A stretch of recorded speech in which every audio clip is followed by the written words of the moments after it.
everyone, and welcome to San Francisco Execs Holiday in Review.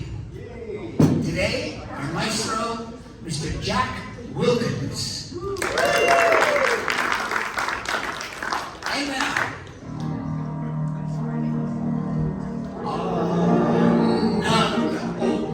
another show from Boston, Philly to San Francisco.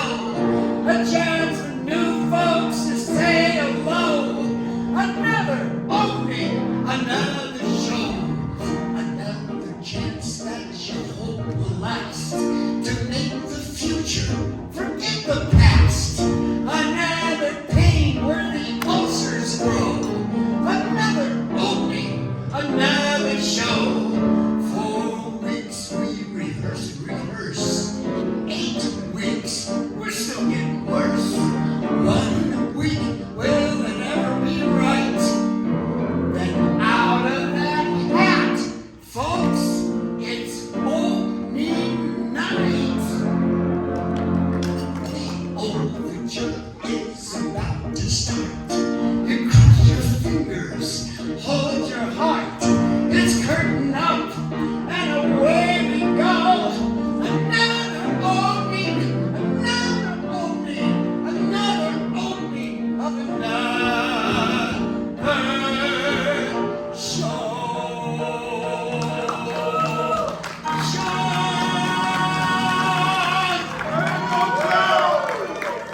Thank you very much. Thank you. All right, we've got a big show for you today. So we want to go first.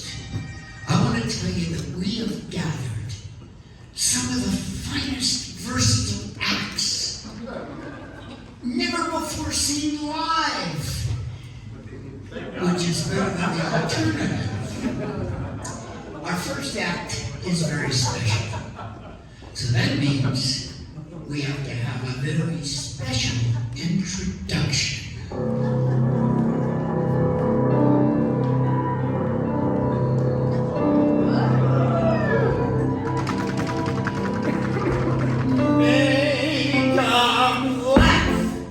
Make them laugh. Don't you know everyone wants to laugh? Ha ha! I can't say go be an actor, my son, but be a comical one. There we stand in line for that old honky-tonk honky shine. Oh, you start being a dancer with grace. You wiggle and you jiggle all over the place. Then you get a big custard pie in the face. Make 'em laugh. Make 'em laugh. Make 'em. Ladies and gentlemen, here he comes. He's gonna make you laugh. The comedy stylings of Mr. Todd Crusher. Right here. Bring him out here. Come on.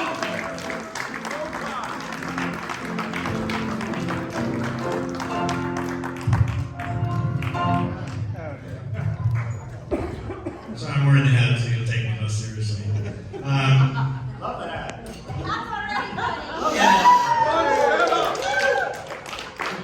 So inside of a church, a boy goes to a confessional, enters, and he says, "Forgive me, Father, for I've sinned." The priest says, "Is this Joey Romano again?" Yes, Father, it is." "Okay, what have you done this time?" "Well, I had relations with a loose girl." "Relations? So who was it?" I'm sorry, Father, I can't say." "Was it Jenny Miles?" "No, Father, I can't say." Might have been, was it Lisa D'Angelo?"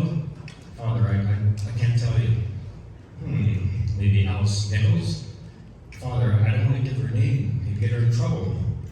"Well, you're being very loose-lipped about this whole thing, but I must admire your discretion.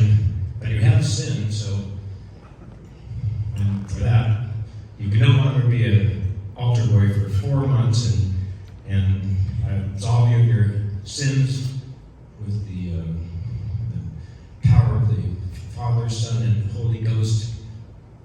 You're absolved. Now go out and try to be good and behave yourself. Thank you, Father. So the boy goes back to the pews. He sits back to his friends, comes over and says, well, what happened? What did he say? What happened? He said, it was great. He gave me 4 months vacation and 3 really good leads. So in a remote rural town, a sheriff is looking to hire a deputy. So a man walks in applying for the job, and the sheriff looks him over and says, he looks pretty physically fit, but not a really bright bulb. So they sit down for the interview, and says, for a test, he says, well, answer this. What do you get when you add 1 and 1 together? The man smiles and says, 11. Sheriff says, that's not exactly what I was going for, but you can see how you came up with that. How about this? What days of the week start with the letter T? Man thinks, he goes, today and tomorrow. So, okay, smart guy. All right.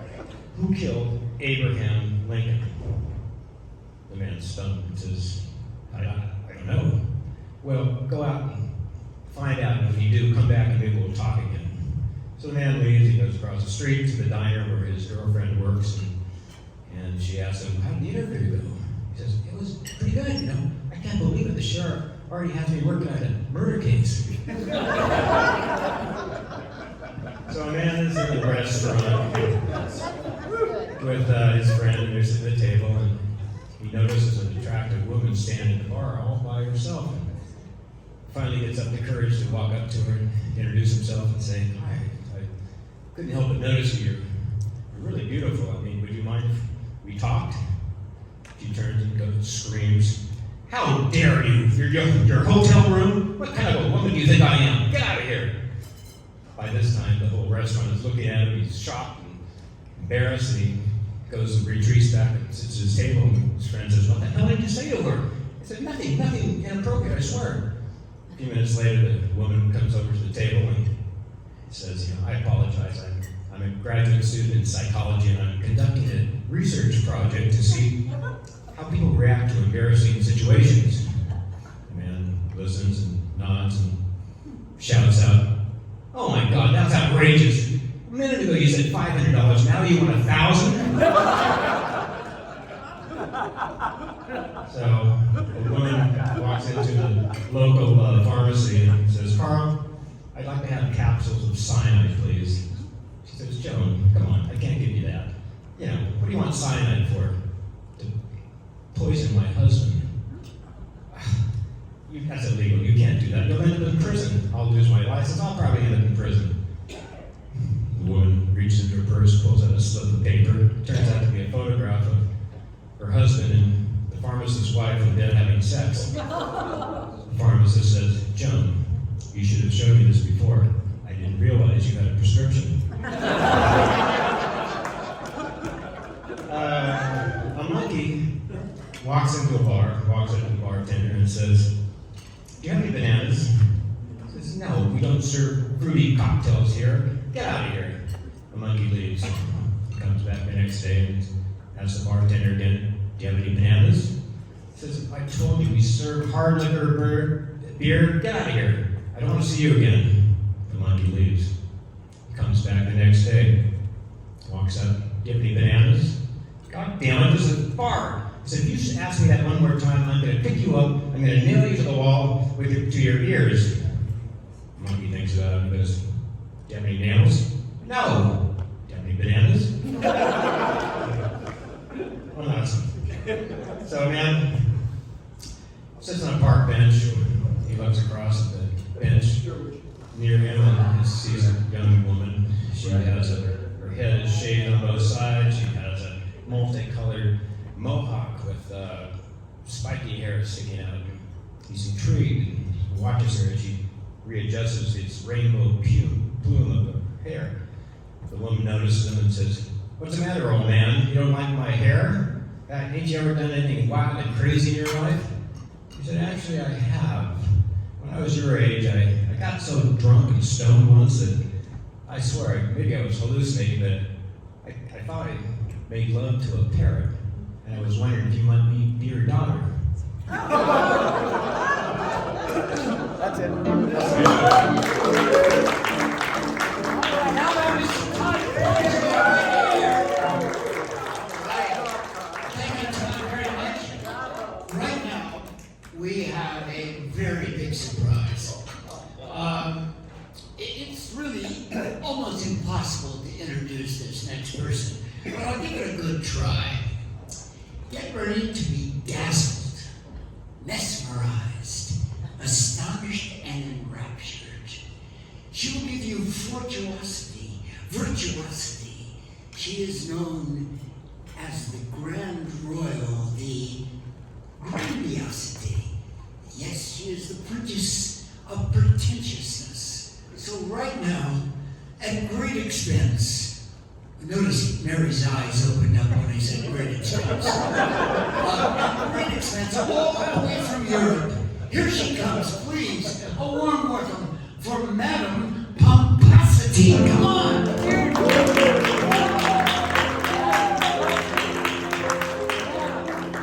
We are so happy to have you here, my dear. Oh, you look just, please, nice warm welcome for Madame Pomposity. Please. Very nice, very nice. Oh my God, she's milking it. She's milking it. Right now, would you like the mic? I would, and I had expected that the simple prop that I asked for would be set up for me. The table. The table. Because I am not going to move a table myself. Oh, thank you. Very, very good. So, I'm here to demonstrate something that our host lacks, which is extreme intelligence. I need a volunteer from the audience to come up and Alex. work with me. Somebody, Don't have a treat's coming up right now. Jude, thank you so much. Here he comes. I appreciate it greatly. So, thank you so much. You're welcome. What we're going to do here is demonstrate my superior ability to discern fluctuation in the human voice, much like a lie detector test. So we've got a deck of cards, a simple deck of cards here. And what I'm going to ask Jude to do, and by the way, have we discussed you coming up to assist me? No, we've never met. Thank you. Okay. And so nothing is prepared. Nothing is prepared in advance about this. Okay. So what I'm going to do is I'm going to turn the back on you, my back on you, and you are going to entirely handle the cards for this. And basically what's going to happen is you're going to lay out the cards, and then you're going to select the card and show it to the audience. And then you're going to place it in a prescribed manner in the deck. And then you're going to read off the deck of cards. And by the fluctuations in your voice, I will determine what the card is that you've chosen. Okay? Okay. So let's get going on this. So, Jude, if you would please, this is a full deck of cards. And I'll hold your mic because you won't need to be speaking for a while. If you would please lay out 4 piles, 1, 2, 3, no, sorry. He's flubbed it already. You lay out 1, 2, 3, 4, and then all the way around. Okay. Okay. The whole deck. The whole deck. We're going to have 4 piles that you've laid out one at a time. 1, 2, 3, 4. I keep them kind of separated so that they don't kind of jumble all together. Okay. And then at this point, I will no longer watch because he's going to do all of the action, and by doing this, you will see that the powers that I purport to have are actually present inside. I would like you to know that my younger members of my family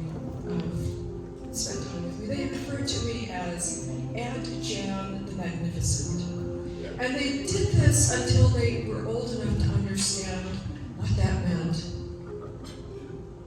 That didn't go over well. When they were little, I would teach them to call me Aunt Jan the Magnificent. The youngest one would call me Aunt Jan Mama, because she couldn't quite understand the words.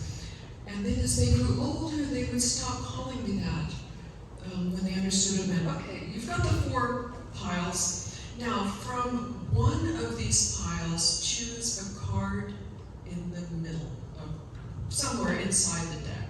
Okay. That card. Okay, show it to everybody. Now, place. Slow down. Did we all see that? Ace of Hearts, okay.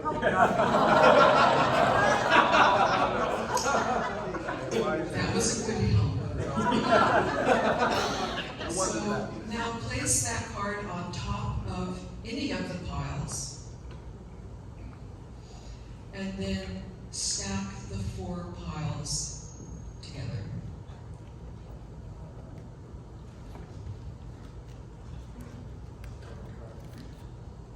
Okay. Okay, so now I'm going to listen to your voice as you turn over the cards and announce what the card is. All right. Just turn them over. Just turn them over. 5 of spades. Just keep up. 3 hearts. 4 clubs. Jack of clubs. 9 of diamonds. 3 of diamonds. 10 of hearts. Queen of diamonds. Jack of spades. King of hearts. 2 of spades. Ace of spades. 8 of diamonds. Jack of diamonds. 5 of diamonds. 9 of clubs. Would you mind, I think I heard a waver in your voice, would you mind going backwards from the ones that you just read off? 4 of diamonds. 9 of clubs. 5 of diamonds. Jack of diamonds. 8 of diamonds. Did you hear it? Did anybody else hear it? Oh, yeah. Was it just me that heard him falter on the Jack of diamonds? What am I supposed to do? Is that your card? That is my card. All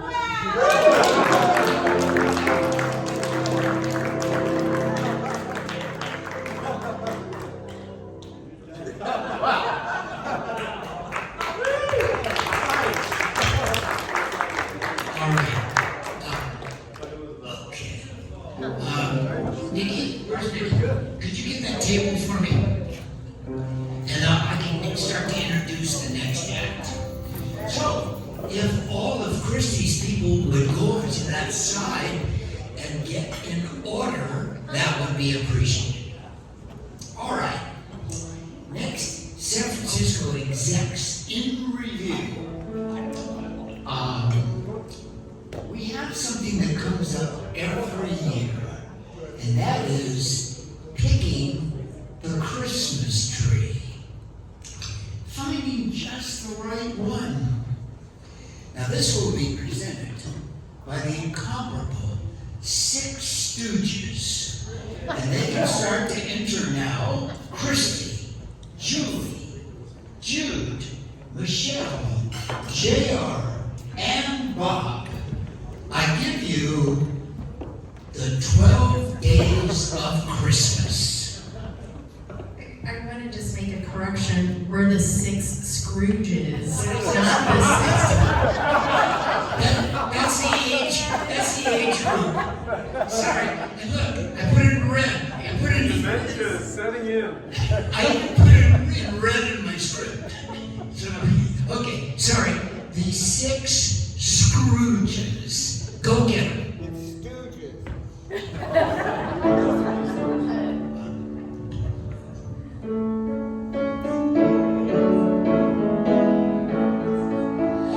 On the first day of Christmas, the biggest pain to me is finding a Christmas tree. On the second day of Christmas, the biggest pain to me is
Yeah.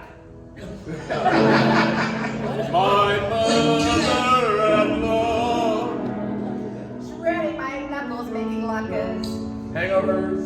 Ringing up the lights. And finding a Christmas tree. On the 7th day of Christmas, the biggest pain to me is 7 months of bills. Fruitcake and eggnog. Yeah. My mother-in-law. Shredding my knuckles, making latkes. Hangovers. Ringing up the lights. And finding a Christmas tree.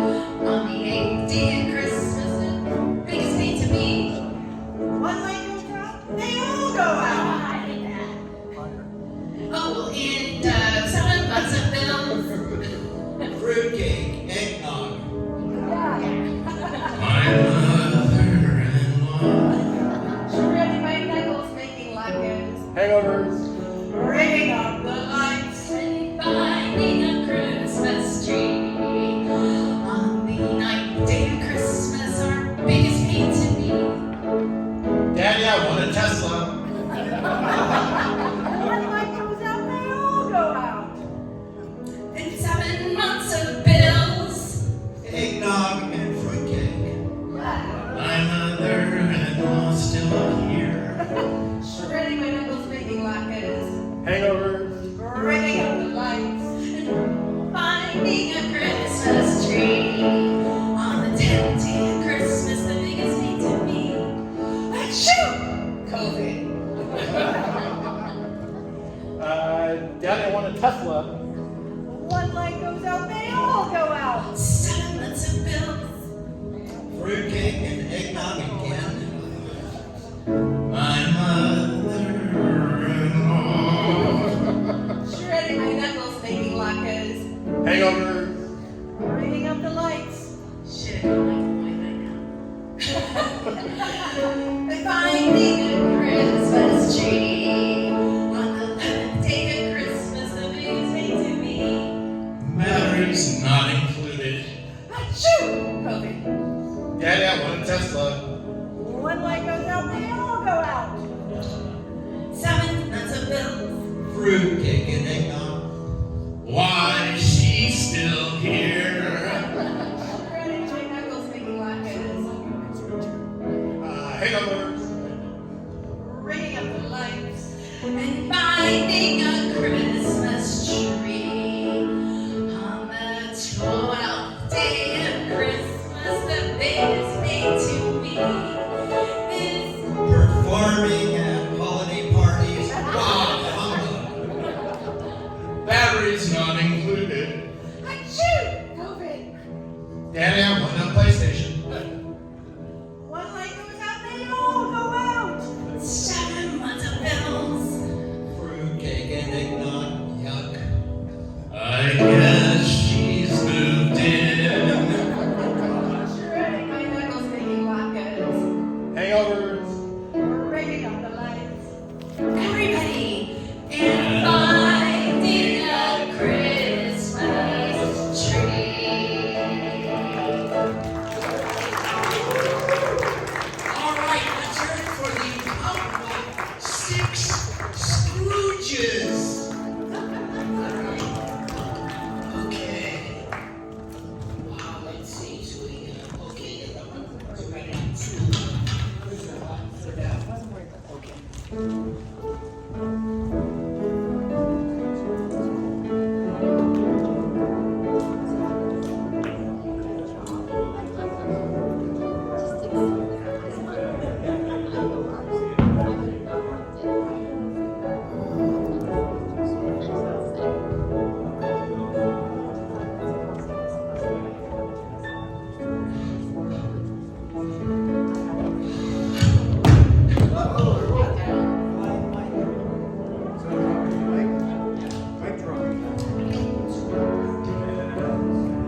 So the MC has to do the props as well.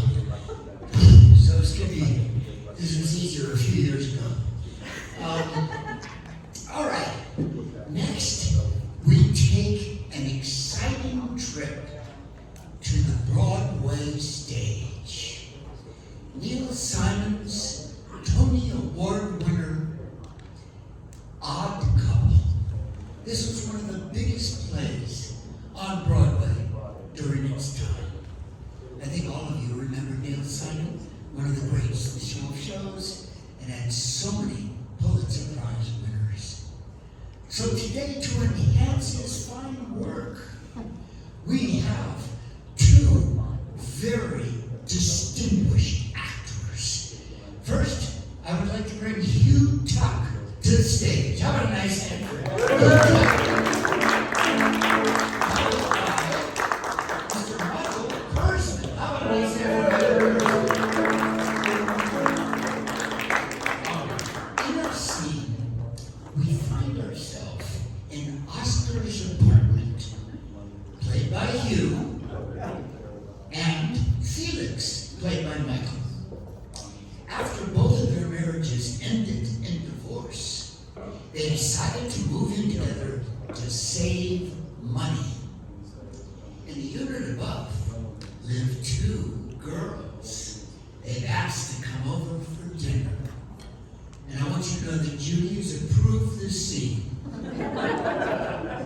Let's take a look in as Oscar gets home from work and find Felix slaving away in a hot kitchen. Gentlemen, action. I'm home, dear. Okay. Beautiful. Beautiful. Something wonderful is going on in that kitchen. I must be the luckiest man on earth. Oh, God. Felix, you did a wonderful job. Just a few little hints, though. Maybe if we could bring down the lighting, bring up the sound. What goes good with a London broil? Sinatra or Mancini? I don't know. Felix, what's the matter? I can tell by the way you're not conversing with me that something's wrong. Okay, Felix, what is it? What is it? Let's start with, what time is it? I don't know, 7:30. 7:30? Try 8 o'clock. All right, 8 o'clock, so? So you said you'd be home at 7? Is that what I said? That is what you said. I will be home at 7. That's what you said. Okay, I said I'd be home at 7. It's 8. So what? Well, if you knew you were going to be late, why didn't you call? Well, I couldn't call you because I was busy. Too busy to pick up a phone? Where were you? Wait a minute. I was at work, at the office. Work? Yeah. Yeah, I was at work. I called your office at 7 o'clock. You weren't there. Oh, it took me an hour to get home. I couldn't catch a cab. Since when do they have cabs at Hannigan's Bar? Did I miss a line back there somewhere? Could be. I think I did. Anyway, wait a minute. I want to get this down on a tape recorder. I have to call you whenever I'm going to be late for dinner? Not any dinner, just one I've been slaving over since 2 o'clock. To help you save money to pay alimony to your wife. This is no time for a domestic dispute. We've got two beautiful, sexy girls coming over here at 8 o'clock. You mean you told them to come here at 8 o'clock? 7:30, 8 o'clock? I don't know. Or something like that. What difference does it make? I'll tell you what difference. You told me they were coming at 7:30. You were going to be here at 7 to help me with hors d'oeuvres. At 7:30 they arrive, we have cocktails. At 8 o'clock we have dinner. It is now 8 o'clock. My London broil is finished. If we don't eat now, the whole damn thing will be dried out. Oh, God. Help me. Never mind helping you. Tell God to save the meat. because we got a $9.34 roast in the oven drying up right this minute. Can't you warm it up? What do you think I am, Monsieur Magic Chef? I'm lucky I got it to come out at 8 o'clock. What am I going to do?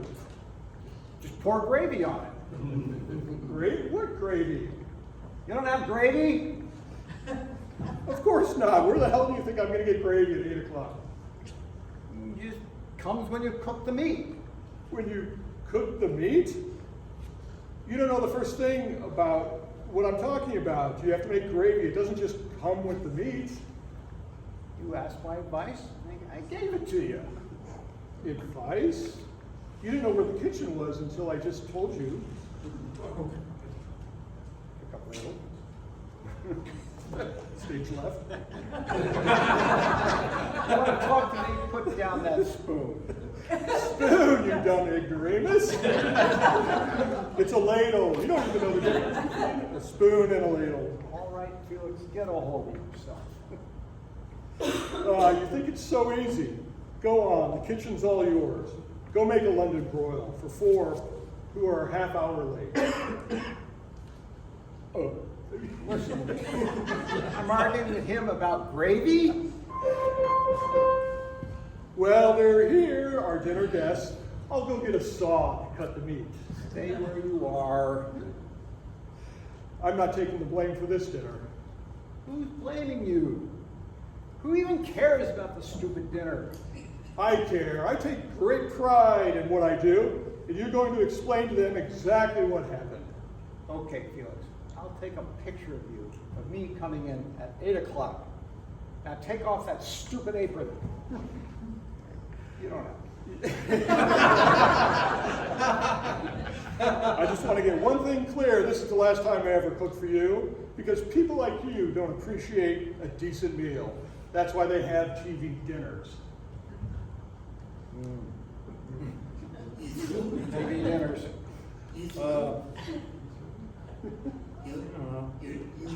Through? Oh yeah. Are you through? I am through. In that case, smile, because you're going to have the best night of your night tonight. All right,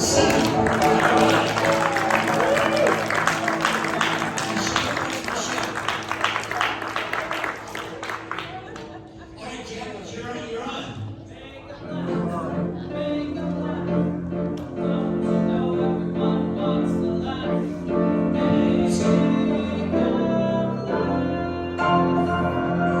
And now, we present the original talking offerings of Miss Michelle Joe!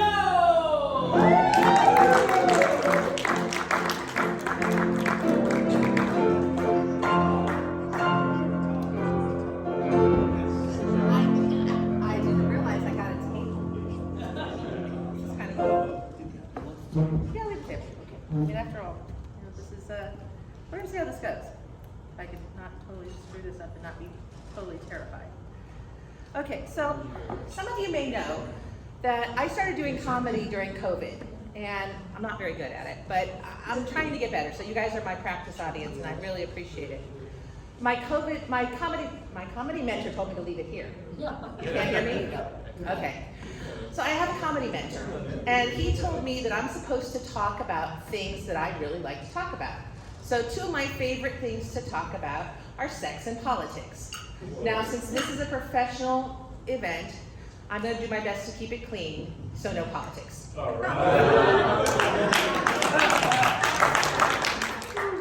So my daughter and I, she's sitting over here, she came with me, and I went to Las Vegas last month to celebrate her 21st birthday. And the Eagles are playing at the Sphere. Are any of you guys Eagles fans? Yeah. Well, they've gotten kind of old lately, and I think maybe they should change their names to the Bald Eagles.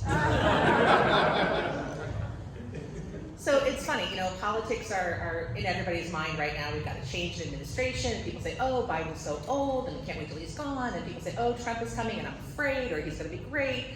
And either way, I've got friends who keep saying, I hate this stuff, I hate this guy, I hate that guy, I hate all of them. And you know, the reality is, I don't hate anybody. But you know what I really do hate? I hate Brussels sprouts. And everybody I know says, oh, but you haven't had them the way I make them. Let me tell you something. Brussels sprouts taste like dirty socks, they smell like old feet, and I don't care how you make them, they all stink. And somebody's gonna tell me, wait, you're doing it wrong. So we were talking over here at lunch while we were eating, and about people relocating and getting second passports and moving to new places. And so I did a little bit of research to find out how you get a second passport. And so a lot of times you can go and look and see where your grandparents were from, or great grandparents. And if you have grandparents from someplace, you can use their birthright to get a passport and citizenship to another country. So I thought this was kind of cool. So I decided to do a little bit of research and figure out where I could get my second passport. And so I looked and I looked and I looked. And guess where I can get my second passport? Ukraine. I guess I'm saying yeah. So, how many of you do New Year's resolutions? Anybody do them? Yeah, a couple people? So, statistically, if you have a New Year's resolution, you're likely to break it 23% of the time it's gone by the first week in January. 43% of the time it's gone by the end of January. So, rather than do a New Year's resolution, I decided a number of years ago to start doing, instead of resolutions, learn something new. And I thought, this is pretty good. I'll learn something new. So 3 years ago, I decided to learn Spanish. And mi español es funcional, pero tengo muchas más que aprender. If you didn't understand that, that's okay. I didn't either. So, 30 years ago, speaking of those New Year's resolutions and things you wanted to learn, my second husband and I, before we got married, decided that we wanted to learn how to dance. We were going to do a tango for our wedding dance, our first dance. Because it's so dramatic. So we sat there and we said, okay, we don't know how to dance. We should probably go learn how to dance. We're going to do a tango. So we went over to Revue. They had a studio over on Potrero Hill, and we decided we were going to go sign up and get lessons. We walked in the door, and they said, so, what kind of dances do you guys know how to do? We told them we wanted to do a tango, and we looked at them and we said, truthfully, we don't know how to do anything. And they said, well, the tango's pretty hard. Maybe before you do a tango, you should consider learning how to do a waltz. We thought this was pretty stupid because we had no intention of doing a waltz for our first dance. We wanted to do a tango. And they were like, no, go ahead and learn to do a waltz. So we got there, we took our first lesson, and at the end of the first lesson, we realized we could either learn how to dance or we could get married, but both weren't happening. Unfortunately, the marriage ended, so clearly I should have learned how to dance. Fast forward, it's been 30 years since that day, and I'm thinking maybe, this year it's time to learn to dance again. So I have friends who go to this place on Saturday in San Carlos called Rock the Dock. It's a live band, there's dancing, and so I go with them and I sit and I watch, and there's people there dancing, and everybody seems like they're having a really good time. And the band starts singing Michael Jackson's Beat It. Well, I love Michael Jackson. I don't know if any of you guys like Michael Jackson, but I love Michael Jackson. So they're playing Beat It, and I'm like, okay, here it is, it's my chance. I'm gonna do it, I'm gonna dance. Well, let me tell you, I look like someone took a beehive, stuck it down my shirt. I'm going, beat it, beat it, beat it, beat it. I still don't know how to dance. And with that, I tell you, let me see if I can do this correctly. Hold on a second. I have to get my notes because I'm just a little bit not quite good at this yet. Afortunadamente, todavía tengo español. Muchas gracias. You've been a wonderful audience. And for all you grandmas out there, don't forget to be careful. Christmas Eve is just around the corner, and the reindeer are out there. So don't get run over. All right. Wonderful. Thank you very much.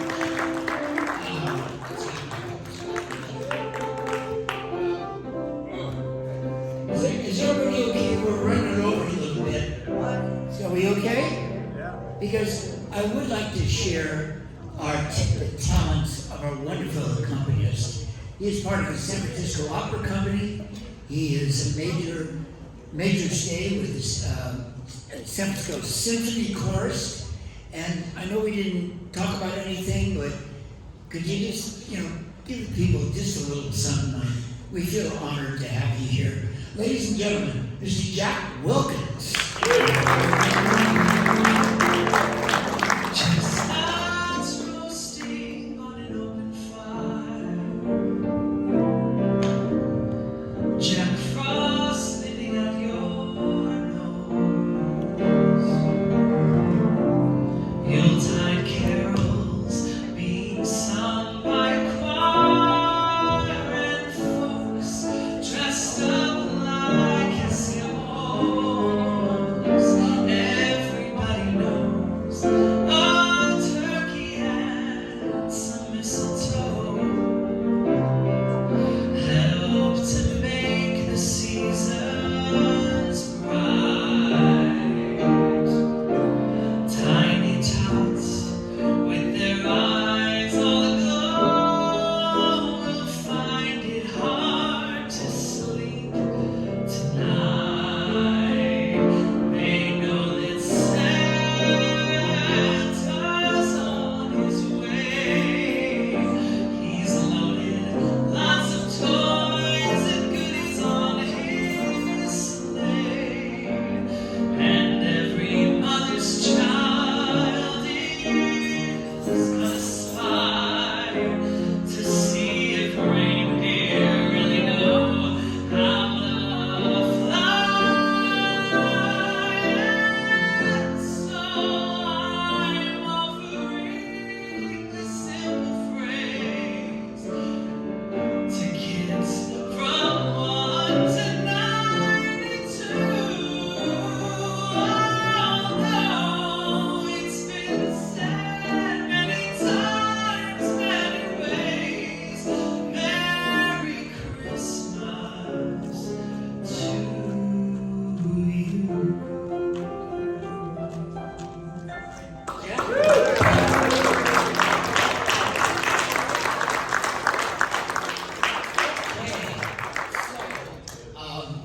We're getting ready to wrap up our first San Francisco Execs Holiday in Review. I hope you enjoyed our show.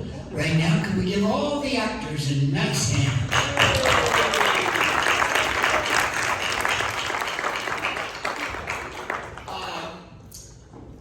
I also want to do a few thank yous. First, our entertainment chair, Miss Christy Walker, right there. Marines Memorial staff, Ricky on sound, he was just great. And a special thanks to Jen Lundberg. Jen is just so wonderful. I don't think any of us appreciate how much she does for us continuously all the time. I just mentioned something to her and she came today with video cameras and lights and backdrops, and we just want to recognize you, Jen, that we appreciate everything you do for us, and please, we thank you for your generous gifts.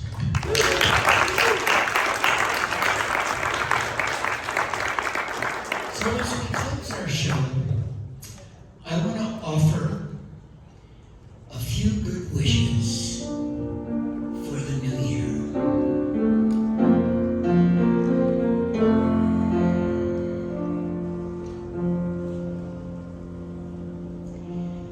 This special time, this special place is brightened by your special face. This gang will soon sing old Lang Syne and touch the sentimental hearts of yours and mine. Although we go our separate ways, we'll share these memories of this day. I wish I might